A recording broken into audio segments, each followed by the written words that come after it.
Bangladesh computer কাউন্সিলের সাথে আমাদের যে চুক্তি ছিল সেটা আমরা একটা বিশেষ অভিযোগের কারণে বাতিল করি। তো আমরা পরবর্তীতে জানতে পারি যে বিভিন্ন সংস্থা বা বিভিন্ন ব্যক্তি বা অনলাইনে এনআইডির সাথে বিভিন্ন রকম কাজ করে। তখন আমরা এটা খুঁজতে শুরু করি যে কোথা থেকে হয়। আমাদের টেকনিক্যাল লোকজন যারা তারা খোঁজা শুরু করে। তো তখন আমরা কয়েকটা প্রতিষ্ঠানে আমরা লোক পাঠাই, যে সমস্ত প্রতিষ্ঠান থেকে হচ্ছে মর্মে আমরা অনুমান করি। তো লোকজন পাঠানোর পরে আমরা দেখি যে সেখান থেকে বিভিন্নভাবে ডেটা লিক হচ্ছে এবং ওই লোকগুলো ওই লিক জায়গা থেকে ব্যবহার করছে।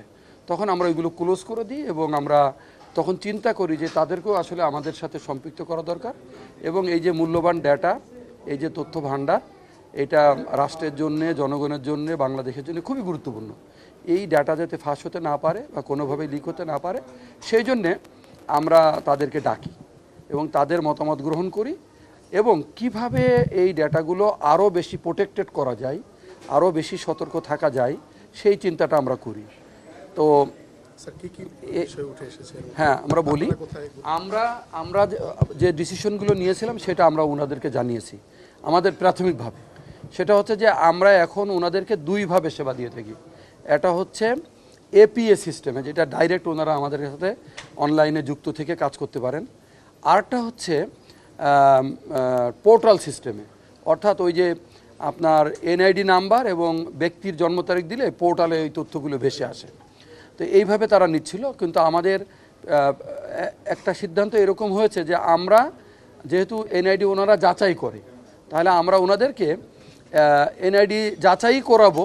কিন্তু এতদিন আমরা যেটা করেছি 14 সাল থেকে, সেটা হচ্ছে যে ওনারা যখন এই দুইটা ইনপুট দিলে এই তথ্যগুলো ওনাদের কাছে চলে যেত, তখন ওনারা যাচাই করত।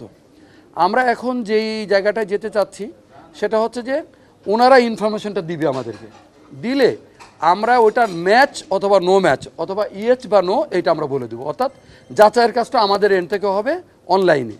এবং যদি ধরেন একটা লোক 5টা ডেটা আমার কাছে চাচ্ছে, তার জন্ম তারিখ, তার বাবার নাম, তার মায়ের নাম এবং তার ব্যক্তিগত নাম অথবা অন্য আরেকটা ডেটা, তখন এই 5টা ডেটা উনি যখন আমাদের কাছে পাঠাবে, অর্থাৎ সিস্টেমে পাঠাবে, সিস্টেম থেকে ধরেন এর মধ্যে 4টা সঠিক আছে, একটা হয়তো ভুল আছে, সিস্টেম বলে দেবে যে তোমার এই 4টা ঠিক আছে, এটা ভুল আছে।